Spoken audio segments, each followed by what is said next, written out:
All right. Hello, hello, hello, hello. Hello, family.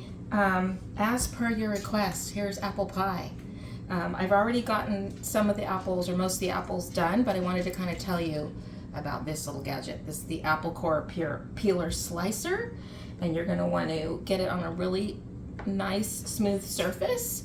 Put your apple in, make sure they're washed and all the stickers are off. Pull your prongs all the way to the back. Put your apple in, the big stem side up, and then you just roll it through, man. And it's going to peel, it's going to slice, and it's going to core. And then after this comes off, what I normally do is just put this in quarters, and just take off anything that doesn't look fancy, some of the ends, and then into the bowl it goes.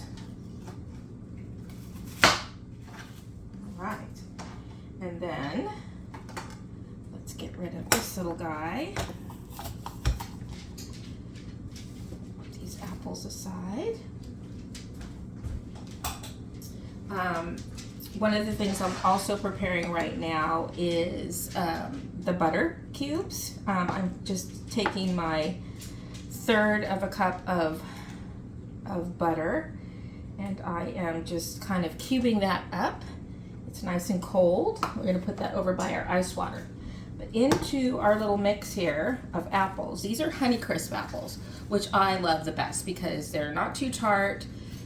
They're not too sweet. They're kind of in the middle. Sometimes when you get Granny Smith, you have to add a lot of sugar in there, which reduces the apple, which makes your pie kind of soupy, So I like the Honeycrisp apples, and I'm going to put in, I've got 7 apples in here. I like 7, makes a nice chunky pie. And then I've got a 1/2 cup of brown sugar. And then I also have about a tablespoon of cinnamon, because I like cinnamon. You might not like a lot of cinnamon. I'm going to do probably about half that much. All right, so then I'm just going to take with my hands and get this kind of incorporated. I'm going to add a little bit of flour, usually about a tablespoon or so. And then to make the pie, to make sure that it is not going to be soupy whatsoever, that's going to have a nice consistency, we're going to put just a little cornstarch in there as well. Maybe just oops, let me get the right spoon here. Maybe just a teaspoon in there or so. Get that in, because you don't want too much, because you don't want you don't want your pie tasting like cornstarch. If you put too much cornstarch in, it has this kind of funny flavor. All right, now we're going to just get these all, the sugar mixed in, the flour mixed in, the cornstarch and the cinnamon. And then we're just going to set that aside while we work on our crust. I am pretty famous for my apple pie. It's a good apple pie. My chefy husband is also a big fan, so that's a big compliment. I'm also going to give it a try.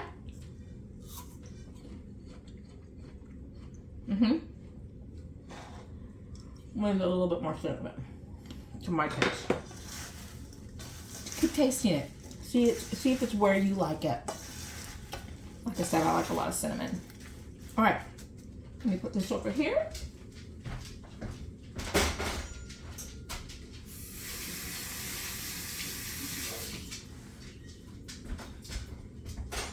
All right, now we're going to work on the crust. Let me wipe down my surface. Crust is a tricky thing. You can have some really good recipes for crust, and everybody kind of does theirs differently. But after making crust for nearly 30 years, this is the formulation that I have found to be very, very tried and true for me. It creates a flaky crust. It creates a lot of crust, so you're never worrying about running out of crust for the top or the bottom. And really, pie crust is all about technique, right? Anybody will tell you that. So in this bowl, I have 1 1/4 cups of flour, just all-purpose flour. And then I also have a 1/4 teaspoon of salt. And then we've got our nice pie cutter.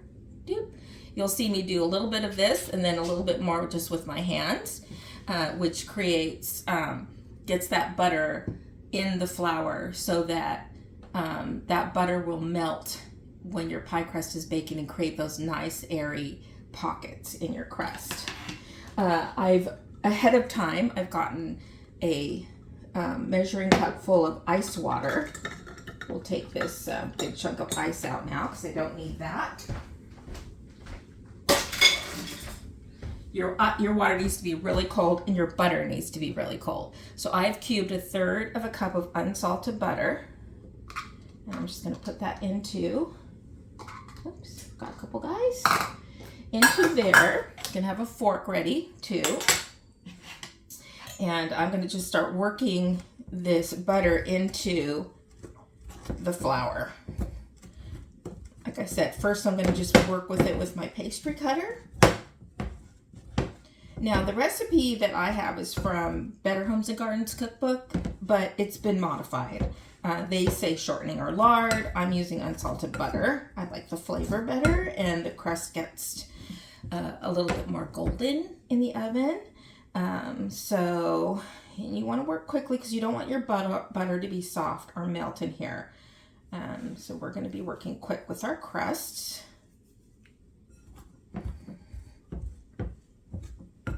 Okay, so that's mostly incorporated there.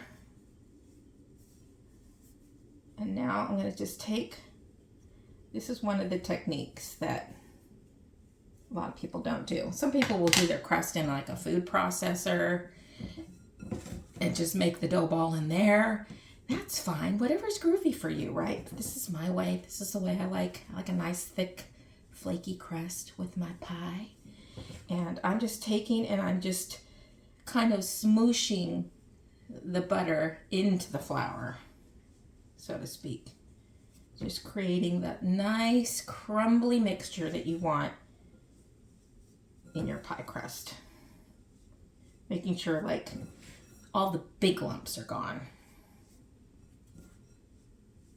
Some people say, you know, you want to mix it till it's like pea size, but I never got the hang of that. I never did that. I felt like it took too long and then the dough was overworked, and you don't want to work the dough a bunch, right? So you want to keep that butter going in there really flaky. All right.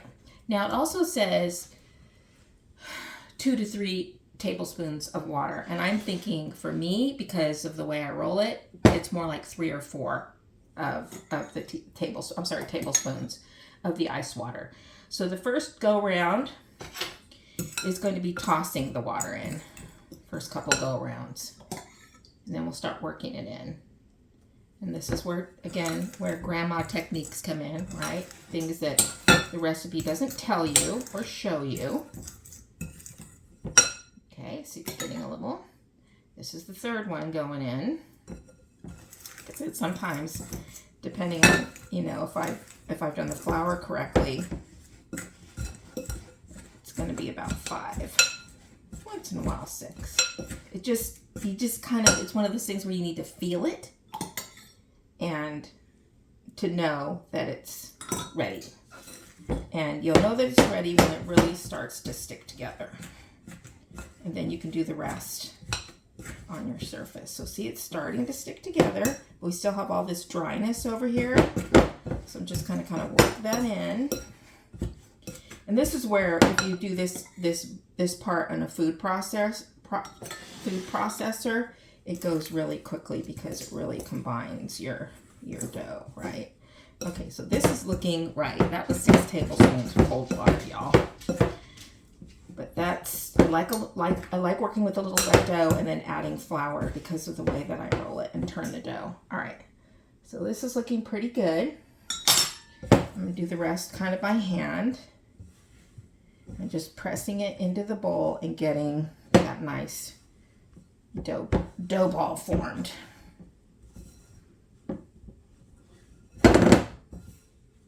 And as you can see, it's just as you push down, It's just grabbing all of the dough.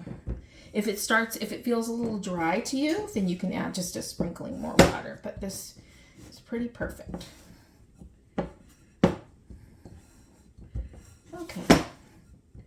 Okay, that is about the way I like it. So we're gonna put this aside. Yeah, you heard that go on the floor. I don't have any other room. So nice surface. I love my marble countertop here that I use at my little kitchen island. And you want to press your dough down to get it started. You want to press it down pretty good, right? So you can roll it out. Get it in a nice circle. And I like to do karate chops. This way, 3 this way, and 3 that way. 1, 2, 3. 1, 2, 3. That gets it kind of a little bit more even. I love this rolling pan. It does the work for me. It's a really nice marble, very heavy rolling pin. And I'm just going to get this going into the shape I want it first, right? Which is round, of course. Okay. So put a little bit more. I'm not using a lot of flour here, guys. Not using a lot. Just going to keep rolling it out.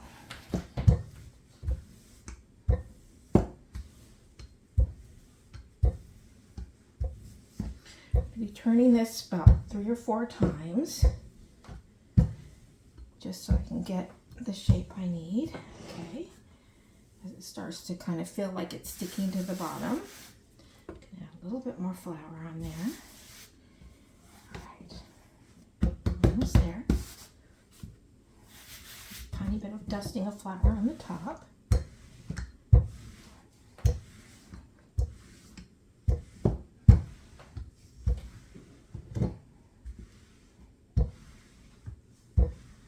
And it's going to be wonky around the edge, but don't worry about that. This is a rustic apple pie.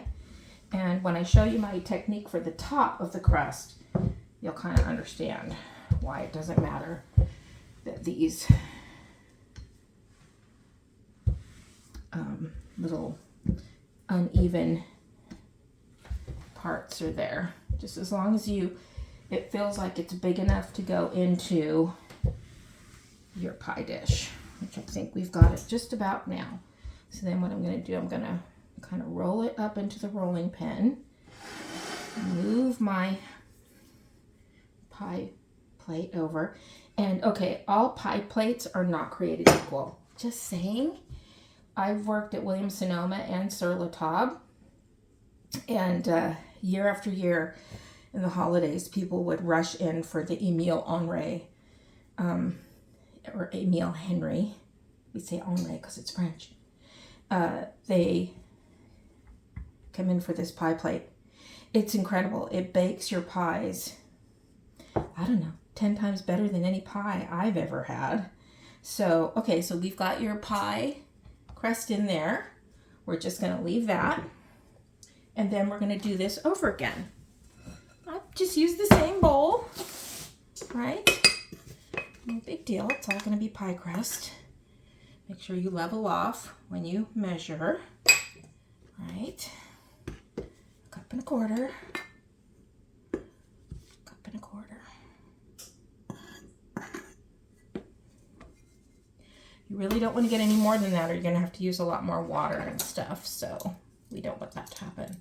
Then we have 1/4 teaspoon of salt. You can just eyeball this too, if you want to. Sorry, I got to do this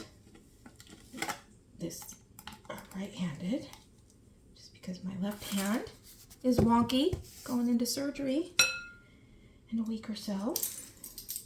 Okay, let's get our butter.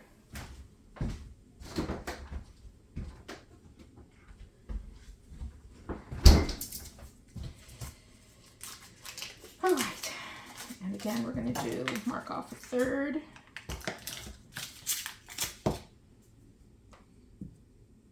And then, of course, the rest of that butter left over, stick it back in the fridge, make some pancakes, whatevs, right? I'm just going to do this right here because I'm doing a light touch with my knife on this counter. So I don't need to have, you know, you can get your cutting board out too if you need to.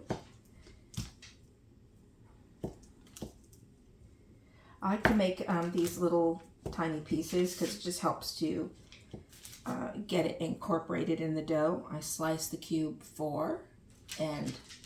into 4 chunks and 4 chunks, and then turn it around and do 4 and 4.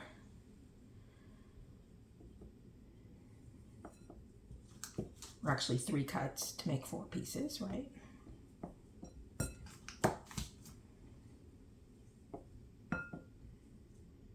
I hope this this pie recipe lives on in my children and grandchildren. Making a YouTube video here for them this Thanksgiving Day 2024. And here we go again. We're just going to do it all over again, right?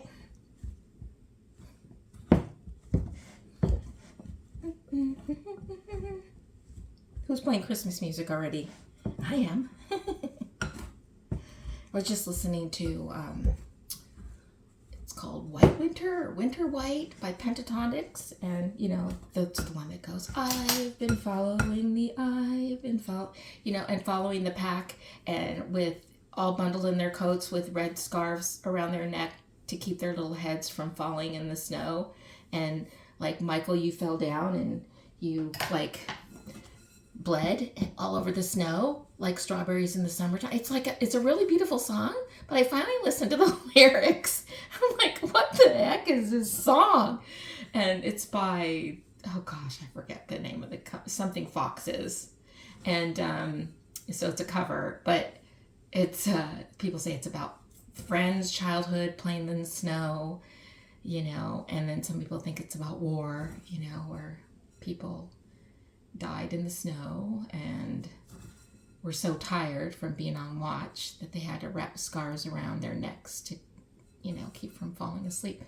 Now it's a very haunting song for me. Anyway, not at all a Christmas song. It's not a Christmas song. I'm not sure why my Pandora thinks it's a Christmas song. Anyway, my favorite Christmas song is Welcome to Our World by Michael W. Smith. That one's a good one. And there's one by Joy Williams too most of her Christmas songs are really good. Anyway, I'm just jabbering here while I'm doing the dough. So we just don't have this dead space of nothing going on here. No talking. All right, this is almost ready. Getting those chunks out.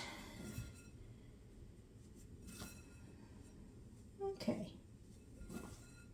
That looks good.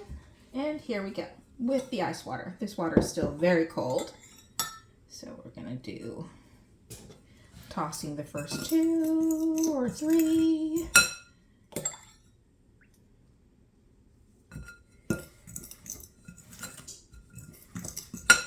This is the method that I really didn't understand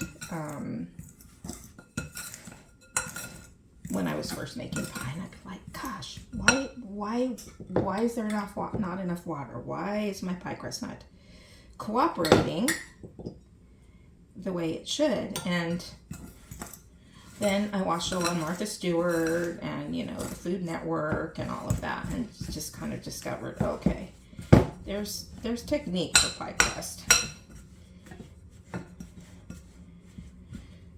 Scott uses a food processor. Okay, this is feeling a little dry, so I'm going to do one more. That's the 6th one, right?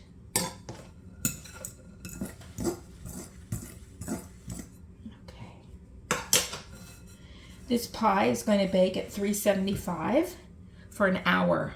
Sometimes like an hour and 10 minutes, depending on where your crust is.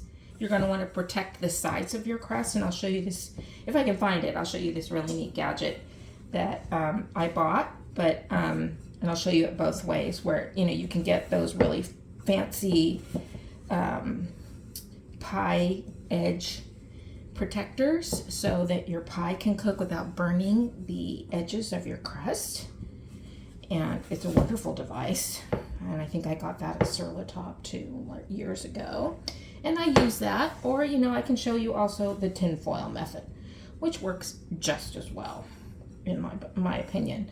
But it's 25 minutes with the protector on the edges, whether it's foil or your fancy dancy crust protector.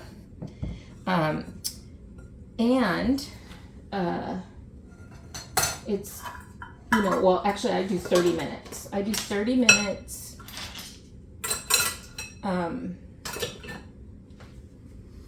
with the protector on and 30 minutes with it off. That way you get a perfectly baked pie. Okay, here we go. All right, let's go. Feels good. You'll learn to feel when your crust is ready, when it's not too dry and not too wet, because you don't want it real wet. Karate chop. I'm not sure who I learned that from, honestly. I don't remember.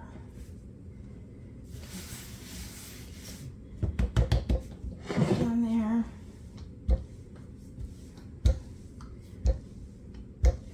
You don't want you to do your apples too far ahead of time, because it's gonna release all the sugars from your apples, all of the sugar that you've put in there, and so don't go making that ahead of time. Do that, you know, do your apples and then do your crusts. That'll be just enough time. See all these nice little butter specks in there? That's what you want, because that's gonna create that flaky crust that you want for the top. Okay. One more turn. We're gonna be groovy. Because the top, you don't have to go as far. Should be about the same size though.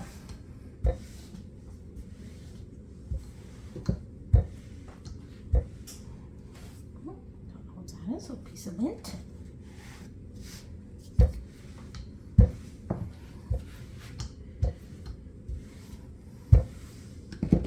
Okay, that looks pretty good. One more turn there. All right, that looks good. Okay, so let's make sure I have this in here. Let's get our apples. And see how this water has, or this juice has accumulated? I actually kind of keep that in the bowl. So I'm going to use my hands, because I don't want, like I said, I don't want this pie to be soggy or watery. So I'm just going to see how much juice it let out just from, what, that 20 minutes or so, 25 minutes? So 7 apples with that apple core peeler slicer makes a nice deep dish apple pie. You can do 6 apples to kind of make it a little bit more traditionally even pie all the way around.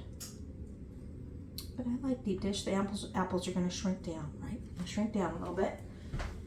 Wash my hands.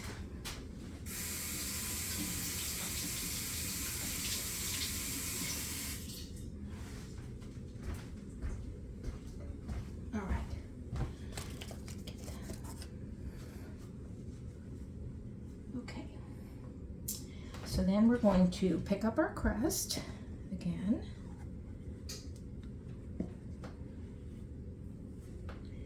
We're going to put it over our pie. There we go. Okay, I'm going to bring this in closer so you can see what I'm doing. All right, I'm going to adjust the pie crust a little bit to make sure there's even crust all the way around. And then I'm going to take my crust and I'm lifting up the 2 pieces, the bottom part and the top part. And I'm folding the top crust over the bottom crust and laying it right on top of the pie dish. This ensures that your pie is going to be sealed properly, and it creates a nice rustic. Now you can use you can make a whole other batch of pie dough, and you can start to like do all your like pretty, you know, leaf designs and all of that on there. Okay, so this is all tucked under, and then I like to do the standard little pinch there. You can use a fork and do it that way too. if you want to. But I like a real like homemade rustic looking pie. It's kind of been my jam all this time, all these years. I've done fancy leaves and stuff like that too. Okay, this is looking pretty good. Look at that. Look at that. Okay. Then we're going to take our knife and we're going to poke holes. Little slits. Actually, they're not holes. They're slits. Probably like 6 of them. Just like so.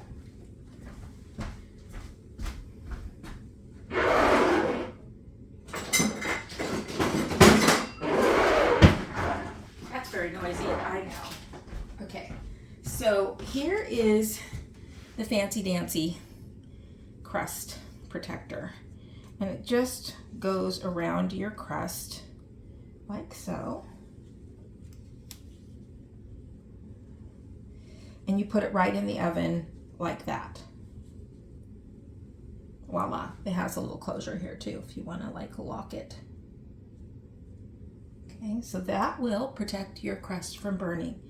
If you don't have one of these handy dandy things, and you can get them on Amazon probably for a couple dollars, you can do this method with tin foil. We'll do a nice long stretch, probably about 18 inches. I'm going to just tear it in half, lengthwise. So it doesn't have to be neat. And then what you're going to do is you're going to kind of make it go on the bottom, and then kind of start to fold it over. You can kind of open this up a little bit, and then you're going to go on the bottom of this one, and then you're going to attach it there. You can attach the little pieces together, and then you're going to, well, once you attach it, I didn't attach it very well. You can get the idea, and you can kind of fold these back a little. And so that is something that you can do as well. But we're going to use the fancy dancy one because I have it. This, again, is going to go into a 375-degree oven for a half an hour with the pie shield on, the crust shield on. And then it's also going to go 30 minutes with the pie shield off, and you will have a wonderful holiday pie for Thanksgiving. I love you, Sarah, Anthony, Fred, Alex, Nina, Danny, Elissa, Marco, Leah, Desmond, and Sarah, Eric, Charlotte, and my whole family, Kelly, Dennis, Tracy, and all of your family. I hope this video extends my lifetime, and y'all are having apple pie with your families and your kids and your grandkids in the future. Ciao!